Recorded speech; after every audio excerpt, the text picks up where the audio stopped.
Maghahain ng petisyon ng PNP para malinawan ang inilabas na RTC Branch 15 sa Davao City na Temporary Protection Order sa KOJC compound. Ayon kay DILG Secretary Benhur Abalos, nakasaad lamang dito ang pagtatanggal ng pulisya sa mga barikada sa paligid ng compound, bagay na hindi naman daw nagiging hadlang sa kalayaan o seguridad ng mga miyembro ng KOJC. Para rin sa DILG, walang nakalagay sa utos ng korte na lisanin ng PNP ang loob ng KOJC compound, kaya naman ipagpapatuloy ang operasyon sa pagsisilbi ng warrant of arrest laban kina KOJC leader Apollo Kibuloy at iba pang mga akusado.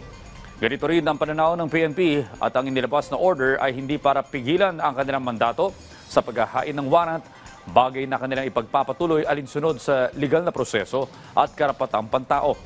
Muli ring iginiit ni PNP Chief Police General Romel Marbil na lehitimo ang kanilang naging aksyon sa KOJC compound at hindi para manghimasok sa karapatan ng mga miyembro nito.